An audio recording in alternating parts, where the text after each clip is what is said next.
Et vous êtes toujours surprise sur Radio Libertaire, la voix sans Dieu, sans maître, sans publicité de la Fédération anarchiste. Hein.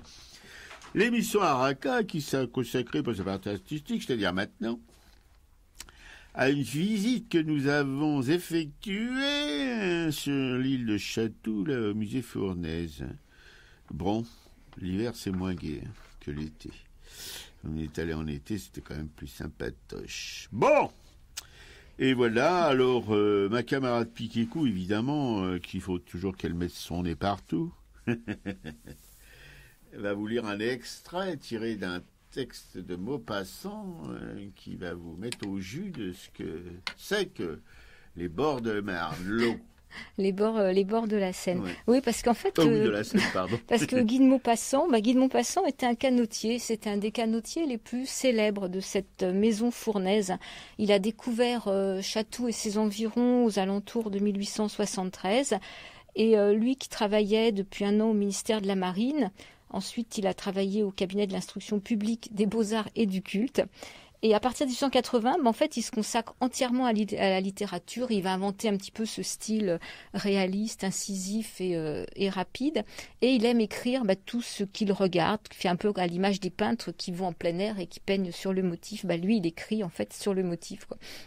Donc, Guy de Maupassant, donc cet habitué de la maison Fournaise, il confiait ses bateaux à Monsieur Fournaise qui se chargeait de leur entretien. Et en 1887, il va même louer un appartement à la famille Fournaise pendant 6 semaines. Il a envie de fuir la vie parisienne, il a envie d'écrire et de canoter. Donc ensuite il quittera Chatou, il ira à Poissy, c'est pas très très loin, et là il fera transporter ses bateaux. Il disait qu'à Chatou ce n'était plus tenable à cause du voisinage, déjà à l'époque, il y avait vraiment trop de demi-mondaines. Voilà, alors il regrette pour Alphonse et Madame Papillon qui ont toujours été très gentils et qui prenaient grand soin de ses bateaux.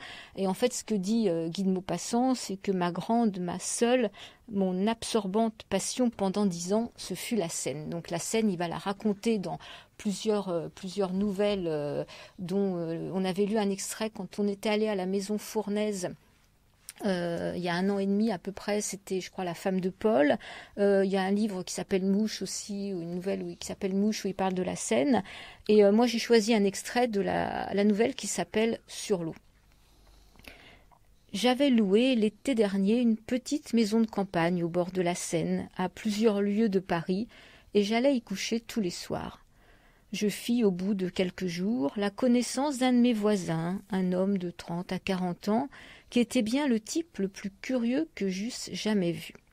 C'était un vieux canotier, mais un canotier enragé, toujours près de l'eau, toujours sur l'eau, toujours dans l'eau. Il devait être né dans un canot, et il mourra bien certainement dans le canotage final.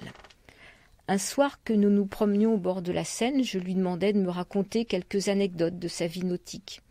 Voilà immédiatement mon bonhomme qui s'anime, se transfigure, devient éloquent, presque poète. Il avait dans le cœur une grande passion, une passion dévorante, irrésistible, la rivière.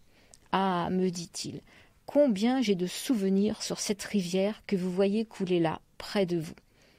Vous autres, habitants des rues, vous ne savez pas ce qu'est la rivière. Mais écoutez un pêcheur prononcer ce mot. Pour lui, c'est la chose mystérieuse, profonde, inconnue, le pays des mirages et des fantasmagories, où l'on voit la nuit des choses qui ne sont pas, où l'on entend des bruits que l'on ne connaît point, où l'on tremble sans savoir pourquoi, comme en traversant un cimetière. Et c'est en effet le plus sinistre des cimetières, celui où l'on n'a point de tombeau. La terre est bornée pour le pêcheur, et dans l'ombre quand il n'y a pas de lune. La rivière est illimitée. Un marin n'éprouve point la même chose pour la mer. Elle est souvent dure et méchante, c'est vrai, mais elle crie, elle hurle, elle est loyale, la grande mer. Tandis que la rivière est silencieuse et perfide. Elle ne gronde pas, elle coule toujours sans bruit, et ce mouvement éternel de l'eau qui coule est plus effrayant pour moi que les hautes vagues de l'océan.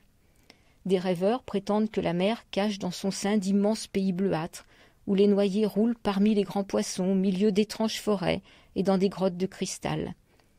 La rivière n'a que des profondeurs noires, où l'on pourrit dans la vase. Elle est belle pourtant quand elle brille au soleil levant, et qu'elle clapote doucement entre ses berges couvertes de roseaux qui murmurent. Eh bien, je crois que les histoires chuchotées par les roseaux minces avec leur petite voix si douce doivent être encore plus sinistres que les drames lugubres racontés par les hurlements des vagues. Oui, ça, et curieusement, comme j'ai passé mon enfance au bord d'une rivière, au bord de la Marne, il y avait quand même chez les gens de ces bords de Marne, chez les pêcheurs au bord de l'eau et tout ça, il y avait quand même une espèce de défiance de l'eau, puisque la plupart ne savaient pas nager. Il y a ça aussi, et puis il y avait des histoires qui couraient sur les noyés, etc., etc. Et c'était assez effrayant quand on est enfant d'écouter tout ça. Voilà. Donc, quand même avec l'insouciance de l'enfance, c'est vrai qu'on se baignait. À ce moment-là, on pouvait se baigner dans la Marne, parce qu'elle n'était pas comme aujourd'hui, un égout à ciel ouvert, malgré tous les soi-disant efforts que font nos élus pour l'épurer, comme la Seine avec Chirac. Ça fait 60 ans que la Seine doit être nettoyée, on est toujours au même point. Si vous prenez un bain sur la Seine, après vous avez intérêt à vous faire, comment dirais-je, aseptiser, vérifier si tout se passe bien, parce que bon, je pense qu'un gorgeon d'eau de Seine, ça doit être assez, à peu près comme du vitriol, quoi, quelque chose comme ça. Donc c'est vrai que les rivières peuvent être inquiétantes, parce que effectivement, on voit pas le fond, c'est rare. Dans les montagnes, les torrents, bon, on voit l'eau couler, mais il n'y a pas de fond non plus. Bon, mais les rivières, c'est quand même, c'est sombre, quoi. Voilà, quand vous plongez dans une rivière comme la Marne, et moi ça m'est arrivé très souvent, même de la traverser à la nage avec des copains. C'était des petits challenges entre nous. Bah voilà, en dessous on avait le ventre qui dessous le ventre, qui est une partie comme assez fragile de l'anatomie humaine. On avait des fonds un peu troubles, voilà, qui pouvaient être inquiétants. Alors Guy Maupassant, en fait, il sait très bien transmettre cette idée, faire vivre cette rivière. Dans La femme de Paul, en fait, il racontait plutôt l'histoire de la maison fournaise et du restaurant. Et le restaurant, il l'avait appelé le restaurant Grillon. Et là, c'était plus sur la vie mondaine et joviale. Alors des fois, il peut aussi raconter comment on met les canaux à l'eau, tout ce qui se passe en fait dans ces escapades en fait sur l'eau. Donc voilà, il y a plein de romans comme ça, de contes qui vont raconter toute cette vie qu'il a rencontré au bord de cette bord de Seine à la maison fournaise. Oui, qui a disparu parce que même au bord de la Marne, je ramène encore avec la Marne, mais puis du coup elle lève les yeux au ciel. Il y avait énormément de petits ateliers qui réparaient les bateaux en bois, les ioles, tout ça, les canoës canadiens, qui en fabriquaient aussi de Joinville-le-Pont jusqu'à Brie-sur-Marne. Il y avait plein d'ateliers. Et bien maintenant, tout ça a disparu, tous ces savoir-faire ancestraux, d'artisans, etc. Voilà, c'est un peu triste. On ne voit plus de canoës sur la Marne.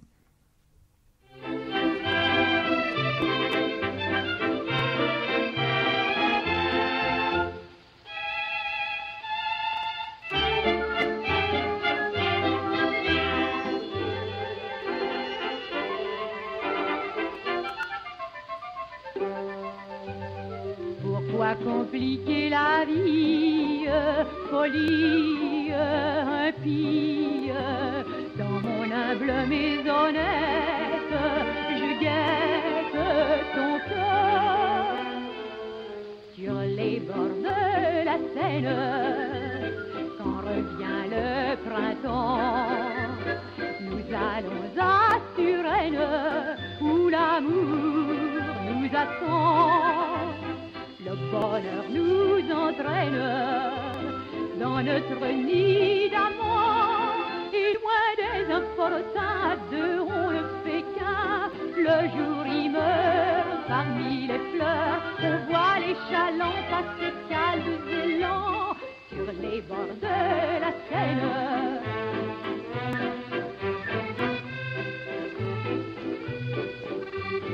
Puisque le temps se déroule, s'écoule, s'enroule, suivons sur la voie liquide les rides de l'eau. Sur les bords de la Seine, quand revient le printemps, nous allons à Suresnes, où l'amour nous attend. Le bonheur nous entraîne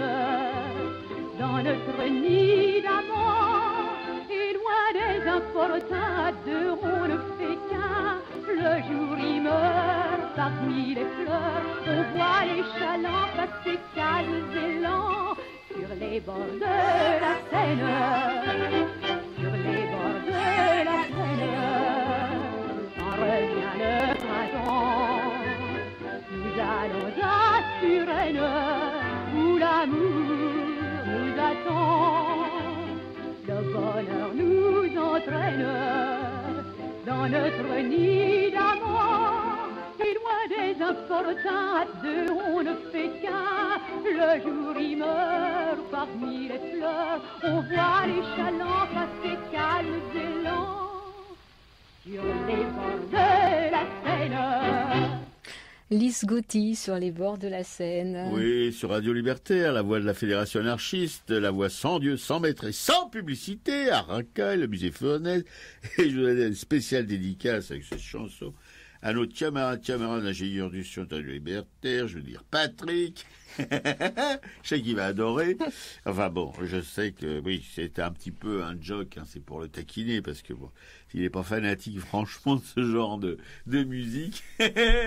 Mais ça me fait plaisir d'avoir l'occasion, en tout cas, de parler de lui, qui assure un boulot comme on le dira jamais assez sur cette antenne, un boulot de maintenance de notre radio, qu'il sollicite vraiment d'une manière assez quand même inquiétante, puisque, bon, bref, je ne vais pas rentrer dans le détail, mais tout le monde comprendra de ceux qui travaillent pour cette radio. Voilà. Alors bon, spéciale dédicace, donc, sur les bords de la Seine de Lise Gauthier. Ouais, voilà. Donc on va un peu présenter ce petit musée Fournaise. Hein, on l'avait déjà présenté, on l'avait découvert en mai 2015 lors de l'exposition Gustave Vincent, le petit corot des bords de Seine. C'était une très belle exposition. Et on a eu envie d'y retourner. On a un très bon souvenir de ce lieu. Et en fait, ce lieu présente une exposition, présente ses collections permanentes entre janvier et mars, et fin mars. Et à partir du mois de mai, présente une exposition temporaire. Donc là, nous, on a visité les collections permanentes. Et je vais un petit peu rappeler l'histoire de tout ce lieu pour ceux qui ne nous auraient pas écoutés en mai 2015 ou qui ne s'en rappelleraient plus depuis. Donc ce musée Fournaise, il est situé sur l'île de Chatou, sur qu'on appelle aussi l'île des impressionnistes. Donc c'est quand même un lieu mythique dans cette histoire de l'impressionnisme, puisque dans cette île sont venus Renoir, Monet, qui était juste trentenaire, hein, Degas, Manet, Sisley, Pissarro, Berthe Morisot. Et il venait ici peindre sur le motif, il venait rechercher la lumière, l'eau et ses reflets, les feuillages, enfin toute la beauté de ces paysages. Et on est donc au milieu du 19e siècle et le chemin de fer dessert la ville de Chatou. Hein, c'est les premiers trains qui arrivent. Donc depuis la gare Saint-Lazare, donc ces bords de Seine attirent les canotiers et les Parisiens. Et Alphonse Fournaise, lui, rachète une ancienne bâtisse. Il y a des ateliers à l'étage. Il est charpentier de bateau et il va installer là son atelier. Sa femme, elle, va décider de régaler les visiteurs et elle ouvre donc ce restaurant Fournaise. Ils ont un fils, Alphonse, qui aide à l'entretien des bateaux, qui aide aussi les dames à embarquer, et une fille qui s'appelle Alphonsine, qui devient modèle des peintres, comme pour Degas ou pour Renoir. Alors Renoir, lui, habitait Louvciennes, et il a fréquenté cette maison Fournaise pendant une quinzaine d'années. Et c'est là qu'il a peint son célèbre tableau, hein, le déjeuner des canotiers, sur lequel il a fait poser ses amis, comme donc il y avait Alphonse qui était l'aubergiste, il y avait sa fille Alphonsine, il y avait Gustave Caillebotte, il y avait le baron Raoul Le Barbier, le journaliste Paul Lotte, et donc d'autres aussi, tout ce petit monde qui est là et qui papote dans la bonne humeur sur la terrasse du restaurant. Alors à cette époque, Renoir, qui a travaillé 4 mois sur ce tableau, ne vivait pas dans l'opulence. Hein, il n'était même pas certain de pouvoir se terminer ce tableau quand il l'a commencé. On est en 1906 et Alphonsine ferme cet établissement. Elle décède en 1937 et la maison Fournaise perd peu à peu de ses couleurs. Elle va même aller jusqu'à être complètement délabrée. Et il faut attendre 1979 pour que la ville de Chatou rachètent le bâtiment, obtiennent des subventions par la région, des subventions de la ville, de l'État, du département. 2 associations se créent pour soutenir cette initiative et aujourd'hui, donc, cette maison Fournaise est devenu un musée. Donc il y a un musée au rez-de-chaussée et il y a un restaurant à l'étage, comme au temps des impressionnistes. Alors sur ce restaurant, il y a encore la façade. Cette façade est recouverte de peintures d'anonymes du 19e. Donc il y a une inscription, c'est marqué « Prenez garde à la peinture ». Alors peinture avec une faute d'orthographe, c'est P-I-N-T-U-R-E.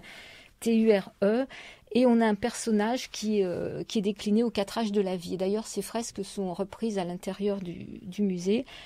Et à l'intérieur, on a également d'autres fresques qui ont été réalisées par des caricaturistes de l'époque, qui sont maintenant recouvertes sous verre. Elles ont été découvertes quand il y a eu des travaux de rénovation. Elles étaient enfouies sous des couches de papier peint. Et d'ailleurs, le restaurant a appelé cette salle la salle des caricaturistes. Et là, on peut découvrir entre autres l'hydre de l'anarchie, ou alors une grande fresque où là, ce sont des Anglais qui sont ivres morts. Ils sont au Soudan et ils sont sous l'œil goguenard des Africains. Donc voilà un petit peu l'histoire de ce musée et de ce restaurant Fournaise. Nous, on y a déjeuné. C'est vrai que c'est un lieu plutôt sympathique et on a une femme qui travaille là, qui s'appelle Marie-Christine, qui a eu la gentillesse effectivement de m'emmener voir toutes ces fresques parce qu'on ne déjeunait pas dans la salle directement, quoi. Mais je pense qu'on peut se rendre même à l'étage du restaurant, demander à voir les fresques sans pour autant y déjeuner, quoi. Oui, tout à fait.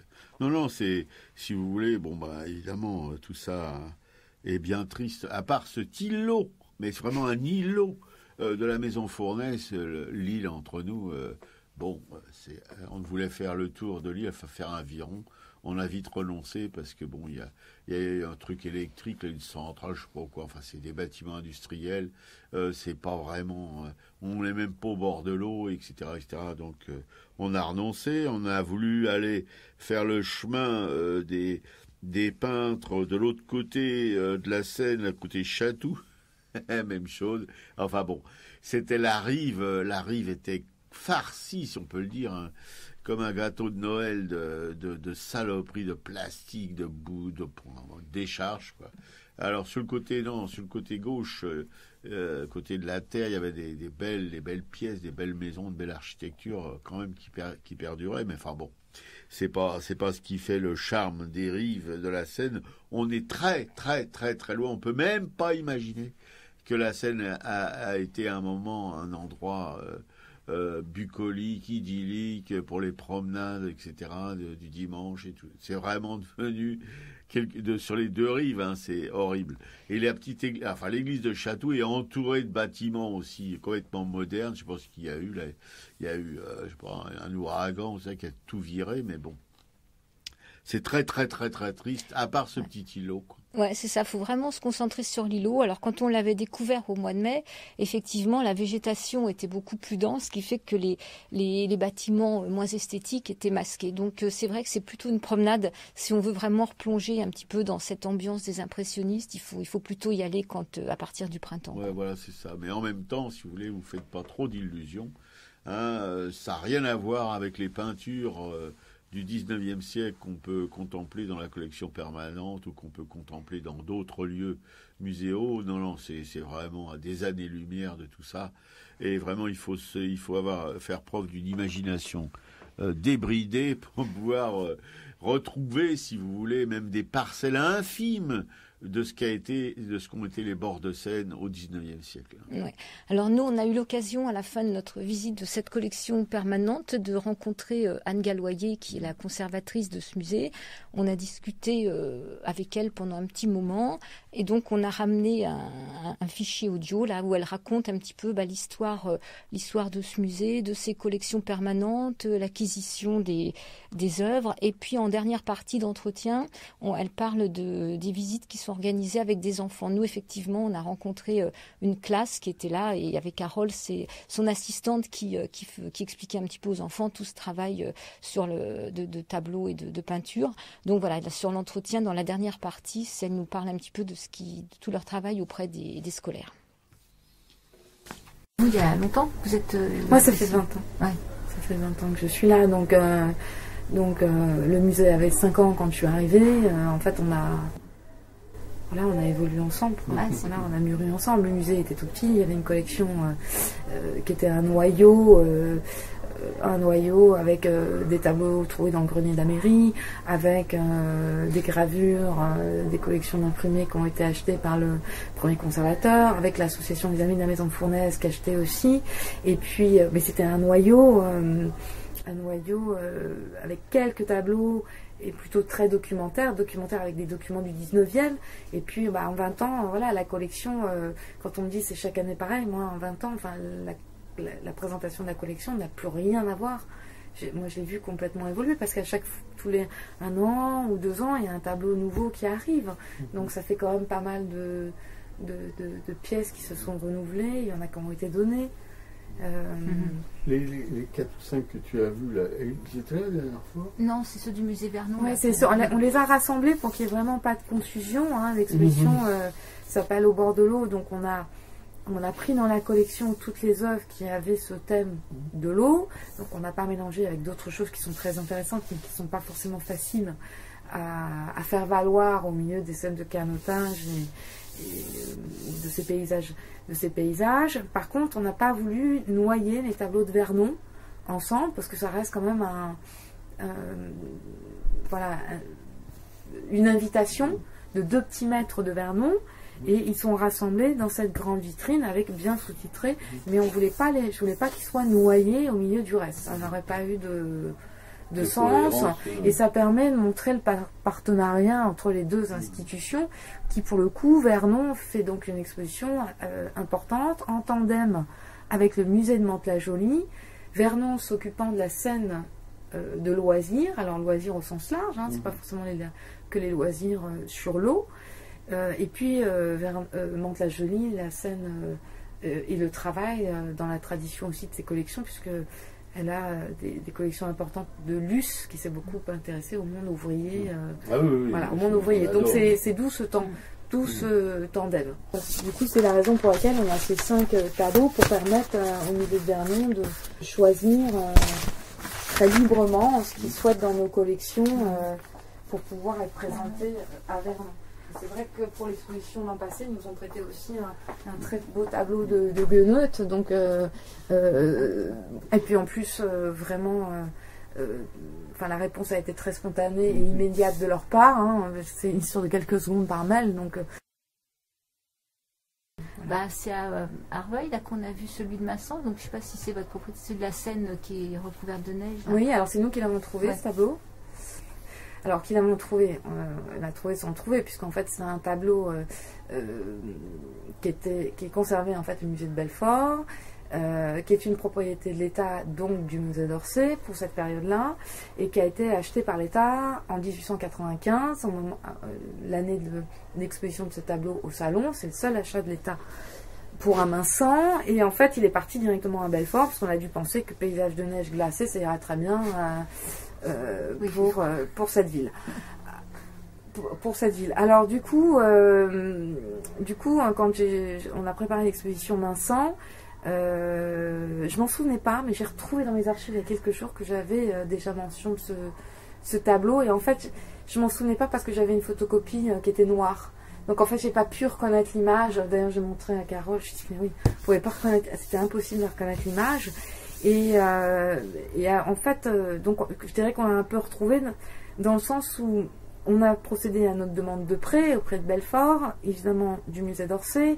Nos dossiers ont été étudiés en commission de sortie de prêt, et en fait ce qui s'est passé, c'est qu'on a compris que ce tableau en fait était dans les réserves, un peu oublié, puisque ça représente Chatou, donc c'est pas facile à mettre en valeur à Belfort.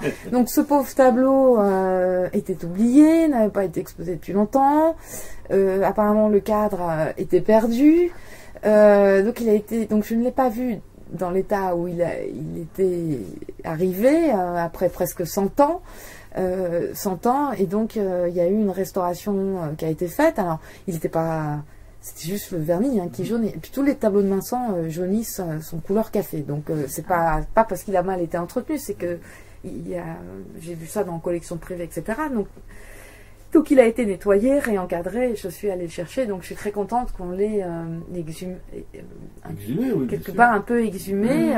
Orsay aussi ravi, parce que qu'est-ce que vous voulez, quand un tableau, il y a une demande, ça permet effectivement de vérifier l'état du tableau, d'en prendre soin, de voir ce qui se passe. Et comme ils ont à la tête un directeur qui est Guy Cocheval et qui est extrêmement favorable auprès de toutes les collections propriétaires d'Orsay pour les faire voyager, pour les partager, et notamment aux institutions plus petites.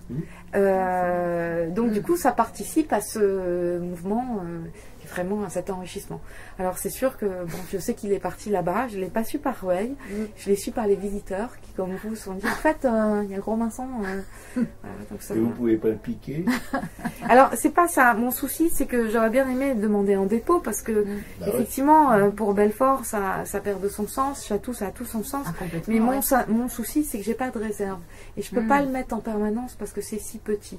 Donc, il serait nécessaire pour moi d'avoir des réserves qui permettraient de le mettre et de le retirer comme bon nous semble en fonction de la programmation de nos expositions, parce qu'il ne faut pas qu'on soit mains et mains liées par une présentation rigide.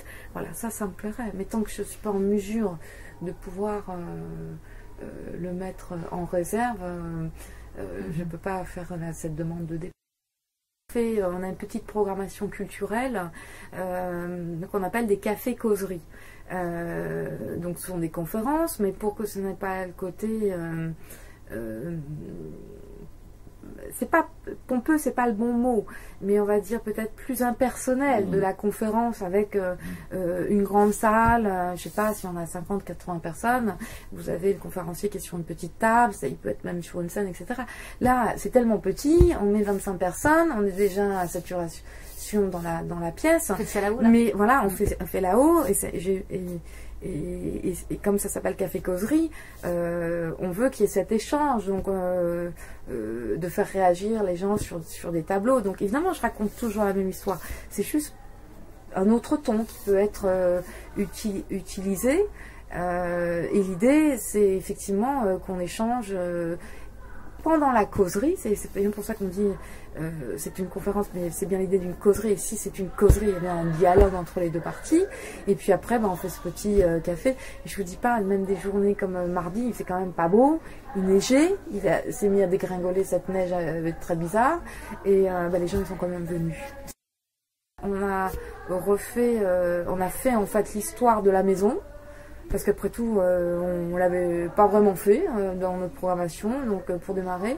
Mais pour démarrer le lancement de l'exposition au bord de l'eau.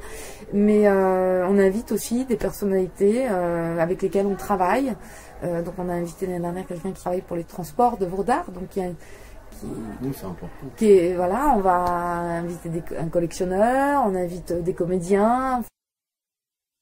Tu parles aux enfants. C'est Elle s'appelle Carole Lin et donc c'est ma collaboratrice. C'est super ce qu'elle raconte, parce qu'à un moment j'étais un peu inquiet, elle parlait des sujets, et bien c'est un peu juste pour de la peinture de parler des sujets, puis après elle s'est mise à parler avec les enfants de la technique. De la technique, et là c'est bien fait parce que c'est simple. Ouais, mais un tableau c'est une idée et qu'on met en forme, donc donc il faut, on parle de l'idée, voilà, on fait par séquence, mais l'élément technique est extrêmement important sur toutes les expositions. Et elle fait bien piger, parce que les reflets dans l'eau, etc., les amène là-dessus. C'est pas si simple que ça à comprendre, même pour les adultes. Non, parce qu'il faut arriver à les voir, et on ne les voit pas tous. Donc c'est une éducation de l'œil. Mais les enfants ont plus de facilité que les adultes parce qu'ils ont le sens du détail et non pas de la synthèse. Donc ils vont le voir, alors que les adultes vont avoir du mal à reformer un œil de focus sur ça. Non, parce qu'ils vont avoir un atelier, ils ont 3 quarts d'heure de visite, où là ils doivent être concentrés, il y a une interaction, parce qu'il faut que ce soit quand même dynamique. Et ensuite ils ont l'atelier, et l'idée de l'atelier en 3 quarts d'heure, c'est qu'ils se ressortent avec un dessin fini. Voilà, avec quelque chose de fini, de joli, où on est fier de ramener ça dans sa classe ou dans sa famille. Si c'est un objet ou un dessin ou une gouache, etc., on travaille beaucoup sur la taille, mais il faut que ce soit fini. Voilà. Et comment elle a préparé son corps magistral, votre collaboratrice. Non, mais Travail, on y travaille quand même déjà depuis des années. Donc là, elle est depuis 3 ans. Avant, on avait une autre animatrice, etc. Donc on a déjà, ça fait des années. Donc c'est bien expérimenté. Il y a un relais de personne à personne. Ensuite, elles vont avoir chacune leur particularité. C'est vrai que le charme de Carole, c'est qu'elle a une voix extrêmement agréable à écouter et c'est quelqu'un qui vient du théâtre. Donc qui sait parler. Voilà. Par contre, elle n'a pas du tout une formation plastique, mais enfin, notre objectif plastique, elle le tient parce que c'est une technique pour les enfants. Alors, c'est vrai c'est arrivé qu'elle ait un peu le trac parce qu'on faisait des couchers de soleil, mais je lui ai appris la touche, on l'a fait ensemble. Non, mais j'ai été en atelier peinture avant et à l'école du Loup avant de faire l'histoire de l'art. Donc l'atelier, je réfléchis toujours beaucoup avec les animatrices, en leur donnant des pistes de travail, en leur donnant la technique artistique, mais pour que ça marche, il faut qu'elles se l'approprient, il faut qu'elles le maîtrisent, il faut que ce soit pertinent par rapport aux œuvres qu'on présente. Par exemple, on a fait de la peinture au café, au thé, quand on a travaillé sur... enfin, la peinture, oui. Quand on a travaillé sur les pigments pour expliquer ce qui est soluble, pas soluble. Donc c'était rigolo, ils faisaient de la gouache, et puis les marrons ou les noirs, on les avait avec du thé et du café. Donc les enfants, ils trempent leur pinceau, ils diffusent eux-mêmes leur thé. Vous voyez, voilà, on fait de la couleur avec tout ce qu'on peut trouver.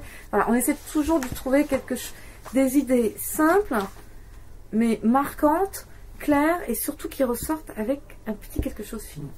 Voilà. De toute façon, on ne prend qu'une classe par demi-journée, bien sûr.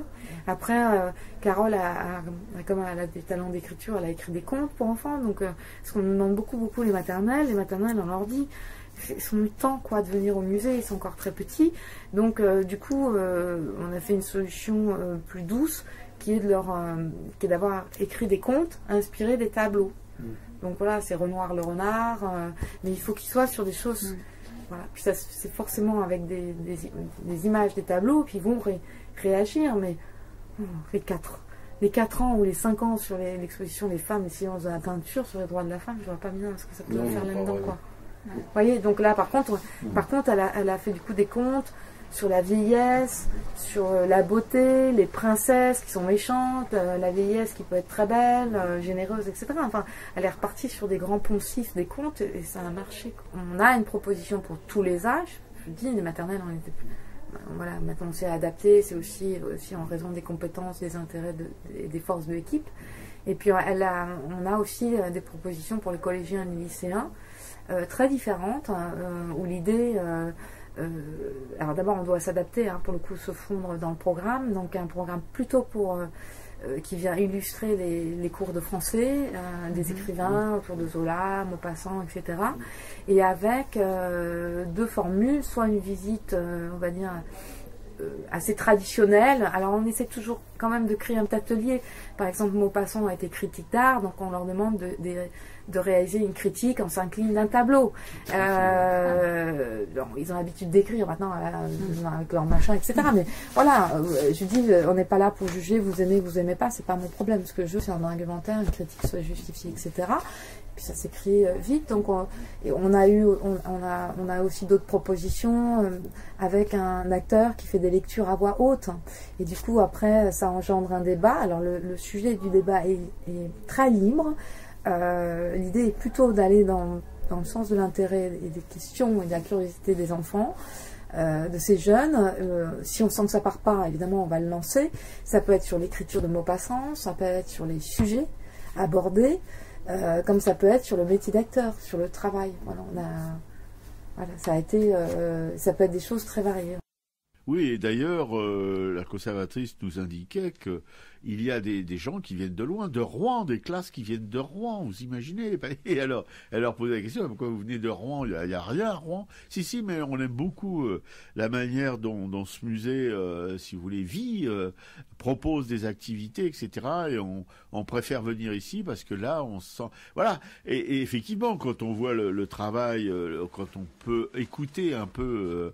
le travail de Carole envers les scolaires, on peut vraiment être admiratif de ce travail et de cette manière d'aller en direction des enfants, de faire venir l'art, si vous voulez, de montrer l'art en tout cas, pas comme une chose inatteignable qui est là dans les nuages, etc., mais de concret, voilà, bon. Et ça, c'est très important parce que ça marque les enfants. Je suis sûr que sur une classe de 20 ou 30 enfants, il y en aura au moins un, en étant pessimiste, mais peut-être plus.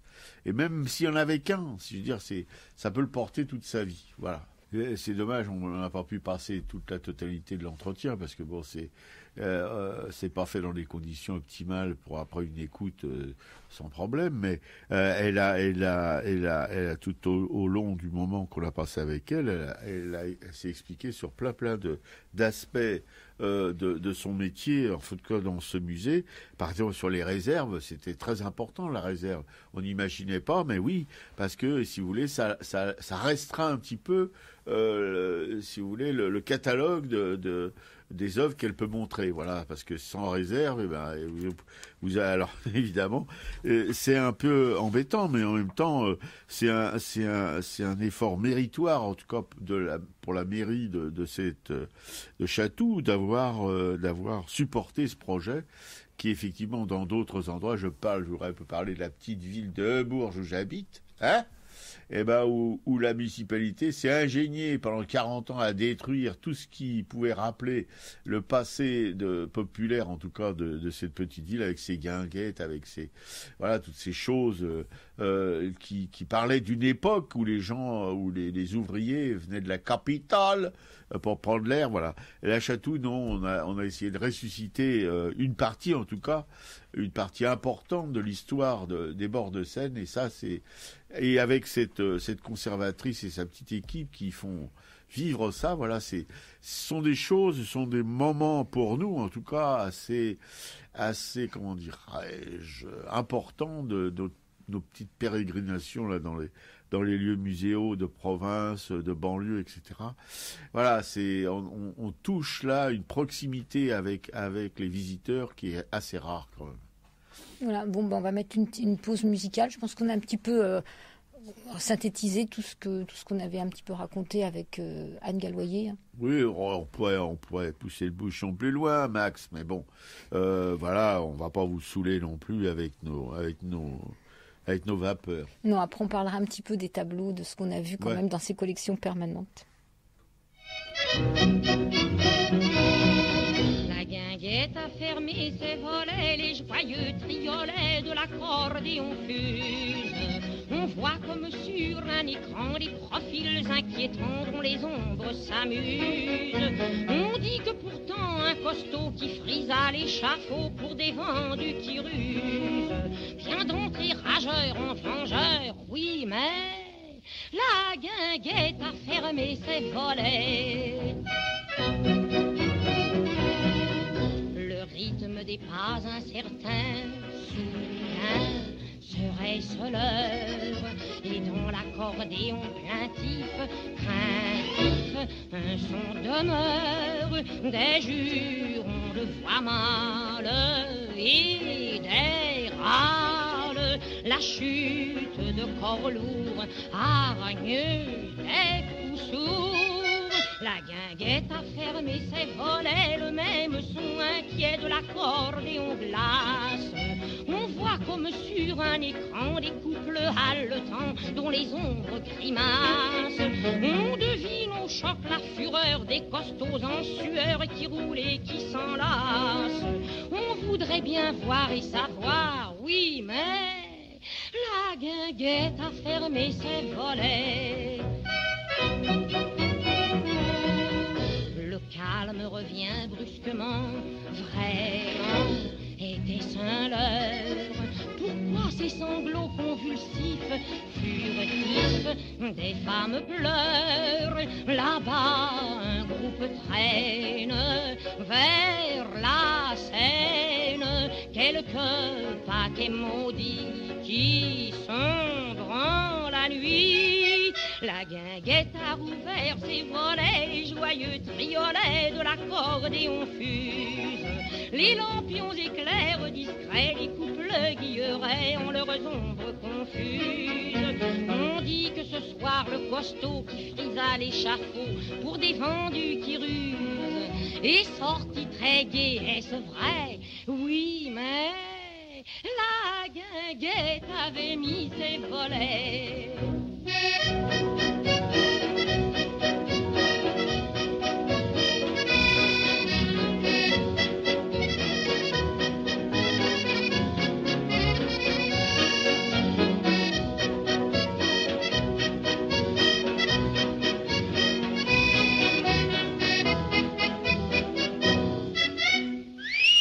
La guinguette avait mis ses volets.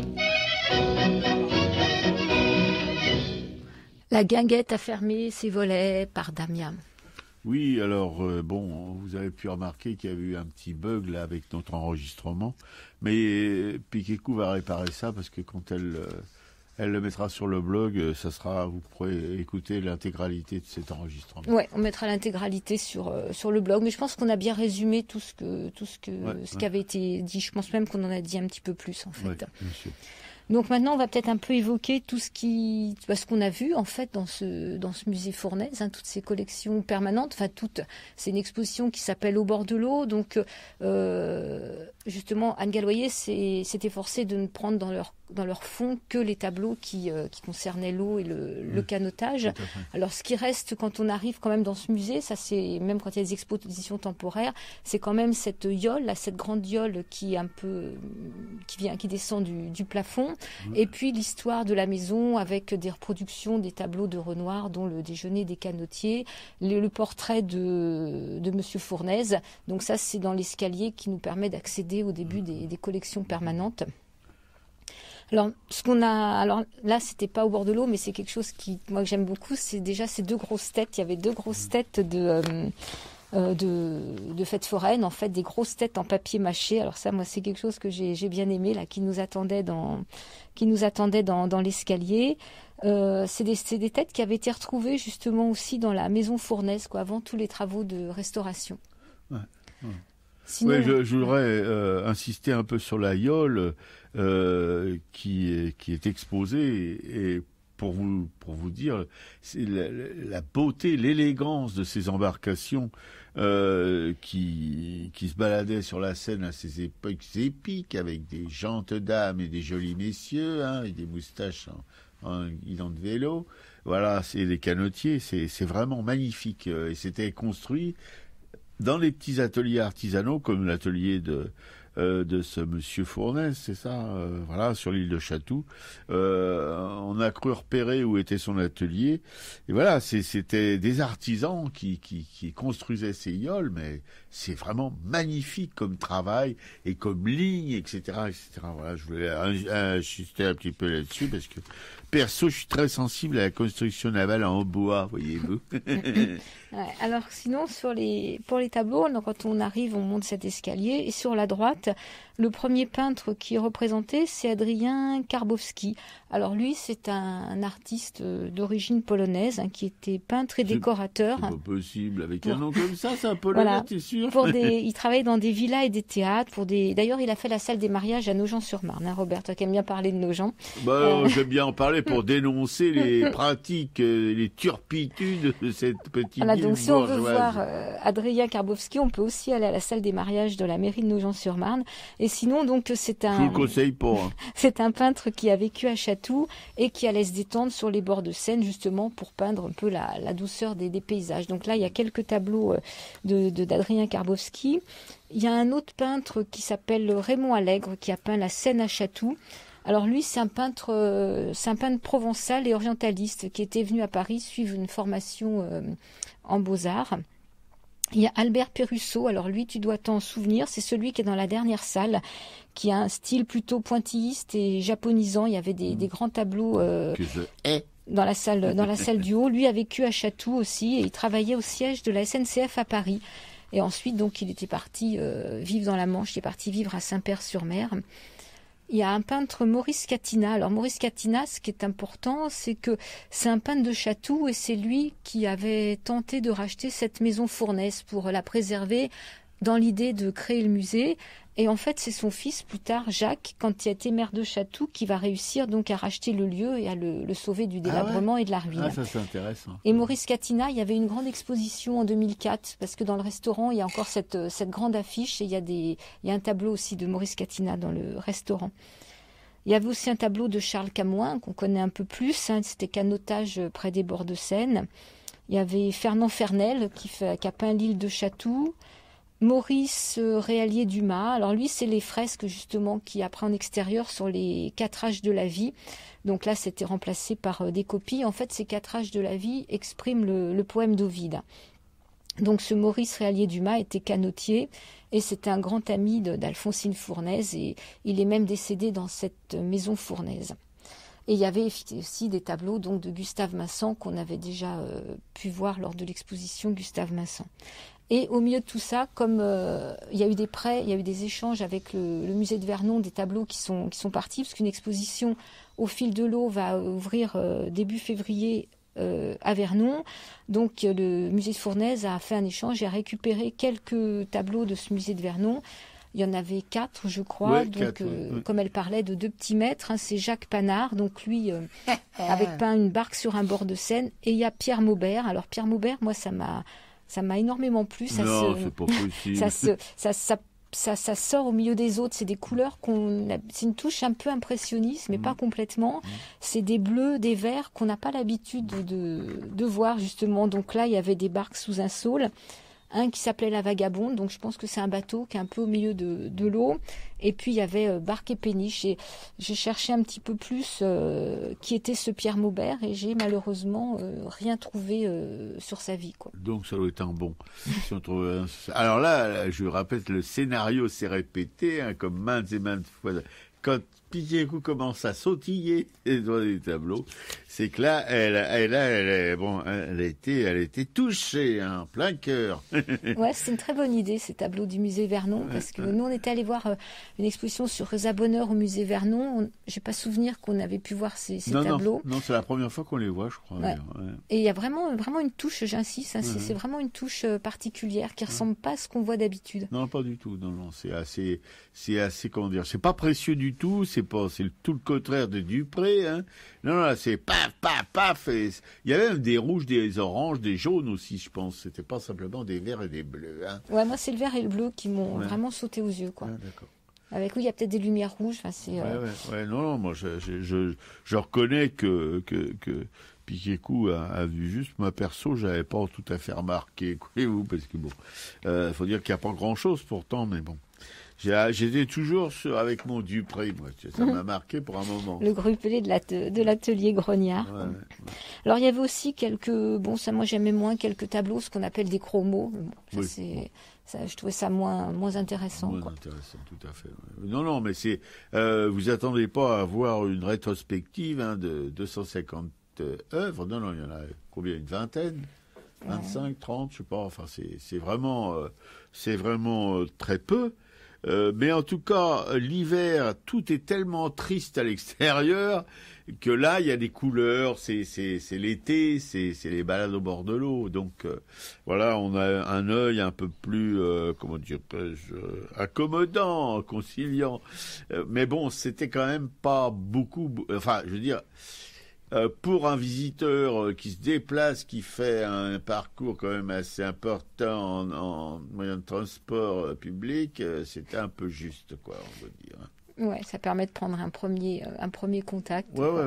Mais par exemple, il y a ce Gustave Vincent, là, c'est les inondations à Chatou. Ouais.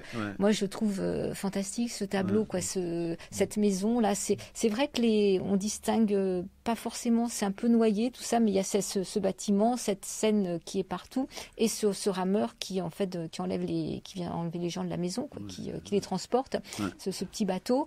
Je trouve que ce tableau, il vaut quand même aussi le déplacement. Ça et les tableaux de Pierre Maubert. Tout à fait, oui. Non, mais ça mérite de se déplacer. Non, mais ça mérite de se déplacer, mais je veux dire, vous n'en aurez peut-être pas assez pour votre argent, quoi que ça coûte pas grand-chose, mais en tout cas, vous pouvez, si vous avez éprouvé une certaine déconvenue, vous pouvez toujours aller au restaurant, comme on l'a fait, hein. Puis a mangé une soupe de poisson, paraît-il, délicieuse, et moi je me suis payé un pavé de rhum steak aux pommes sautées. Pas dégueu du tout, avec un petit café gourmand pour ma camarade Pili, qui a eu la générosité de partager avec moi. Ouais, puis il y a Marie-Christine qui sera probablement là, qui est charmante quoi, pour nous recevoir. Voilà, on a fait à peu près le tour de notre petite balade dans ce musée. La prochaine exposition, donc c'est l'exposition temporaire, c'est à partir du mois de mai. Probablement qu'on y retournera. C'est sur un peintre qui s'appelle Léon Zetlin, qui apparemment n'a pas été beaucoup exposé jusqu'à présent. Et un peintre qui a peint la vie parisienne, donc les cafés, les rues. Donc voilà, ce sera probablement à découvrir. En tout cas, la conservatrice est vachetée enthousiaste. Elle nous en a fait des tonnes sur ce peintre des rues de Paris. Donc, allez partager son enthousiasme. Et voilà, sur Radio Libertaire, la voix sans Dieu, sans maître et sans publicité de la Fédération anarchiste, l'émission Araka qui a consacré sa partie artistique aujourd'hui au musée Fournaise. Dites donc, vous m'en direz quelque chose ou pas du tout. Enfin, on a fait ce qu'on a pu, le mieux qu'on l'a pu en tout cas, pour vous donner l'envie d'y aller. Voilà, mais allez-y plutôt quand les beaux jours reviendront, refleuriront, parce qu'aujourd'hui, en ce moment en tout cas, c'est pas vraiment riant. Voilà tout ce qu'on peut dire. Et bon, on a aussi repassé des chansons qui sont pas tout à fait d'aujourd'hui, vous avez pu remarquer. Mais bon, on essaye d'adapter, si vous voulez, le registre musical à l'époque dont on évoque le souvenir, parce qu'on peut pas mettre du rap en parlant de l'île, enfin cette île où il y a la maison Fournaise, c'est un peu difficile, voilà. Je pense que je répète en tout cas à l'adresse de notre camarade Patrick, ingénieur du son de la Libertaire, qu'on a pensé beaucoup à lui en diffusant ses musiques. Non, c'est pour rigoler, Patrick, tu vas pas te fâcher quand même, Bon, allez, on passe à la suite des expos. Les expos, donc cette exposition du musée Fournaise. Alors le plein tarif c'est 5 €, il y a un tarif réduit à 4 €. Et donc c'est sur l'île des impressionnistes, c'est au métro Chatou. Et le musée est ouvert du mercredi au vendredi, 10h, 12h30 et 14h, 18h. Alors, pour la collection permanente, c'est 17h30 jusqu'au mois de mars. Samedi et dimanche, c'est de 11h à 18h. Alors, il y a une autre exposition qu'on peut aller voir. Alors, on a pris aussi encore les transports en commun et on est allé jusqu'à l'Isle-Adam, au musée d'art et d'histoire Louis Saint-Lec. On est allé écouter une conférence d'un historien de l'art et de l'image qui s'appelle Bertrand Tillet. Et là, il y a une exposition qui est autour de Jean Grave et de sa revue Les Temps Nouveaux, donc une revue anarchiste. Et dans cette petite salle du musée, il y a donc une vingtaine 16 Exactement, 16, voilà, il en a fait 32. Et eux, ils en ont 16, ils aimeraient retrouver les 16 autres. Voilà, donc il y a 16 lithographies qui étaient donc qui paraissaient dans ce journal Les Temps Nouveaux. Donc ça sera l'objet d'une émission dans une quinzaine de jours où on retranscrira la conférence de Bertrand Tillet. Mais en tout cas, l'exposition est ouverte jusqu'au 12 mars. C'est un lieu agréable. Il y a aussi une collection permanente. Il y a des œuvres d'une femme qui s'appelle Madeleine Lucas. Derrière, il y a Charles Lagarde, voilà. Et donc ça, on aimerait bien en parler aussi par la suite. Et puis en bas, il y a des salles qui parlent un petit peu de l'Isle-Adam, enfin qui expliquent un petit peu tout ça. Donc c'est un lieu qu'on a découvert. On était plutôt contents. En tout cas, tout ce travail autour toutes ces lithographies qui sont sorties dans Les Temps Nouveaux méritent vraiment le déplacement. On retrouve des classiques. Et on remercie Laurent de Publico, le permanent chez Publico, de nous avoir indiqué justement cette conférence. Voilà, on n'est pas du tout déçus d'y être allé parce que le conférencier, puis du coup, a vérifié sur le net qui il était, ce qu'il faisait, etc. Et c'est vraiment quelqu'un de bien informé et qui 1h30 quand même de blabla sans reprendre son souffle, faut le faire quand même.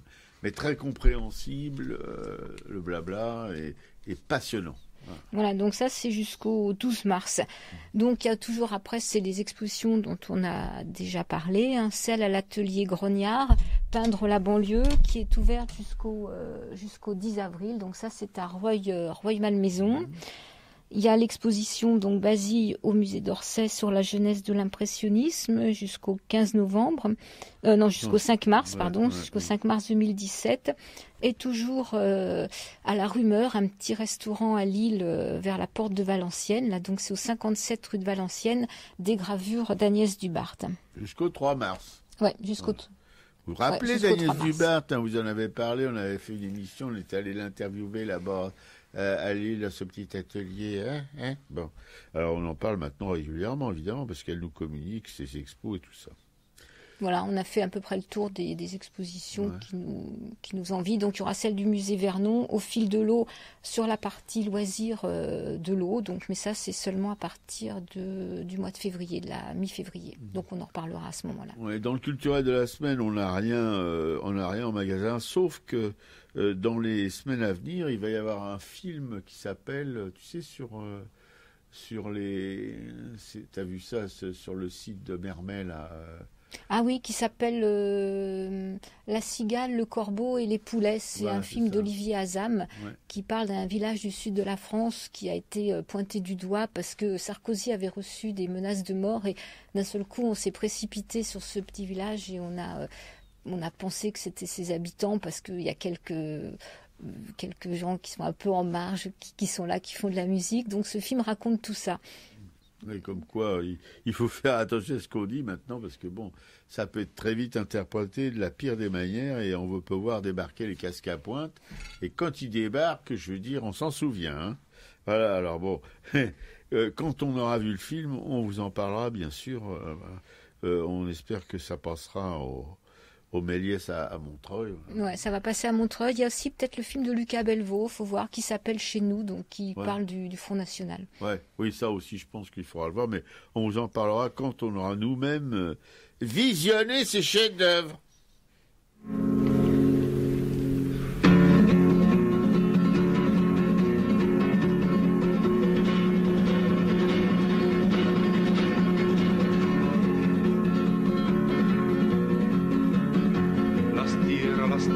Las tierras de España, las grandes, la sola desierta llanura.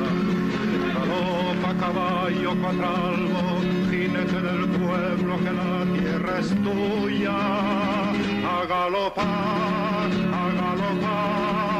hasta enterrarnos en el mar. A galopar, hasta enterrarnos en el mar. A corazón suenan, resuenan las tierras de España en la cerradura. Galopa caballo cuatralbo, jinete del pueblo, que la tierra es tuya. A galopar, hasta enterrarnos en el mar. A galopar, hasta enterrarnos en el mar. Nadie que enfrente, no hay nadie, que es nadie la muerte si va en tu montura. Galopa caballo cuatralbo, jinete del pueblo, que la tierra es tuya. A galopar, hasta enterrarnos en el mar. A galopar, hasta enterrarnos en el mar. A galopar, Paco Ibáñez.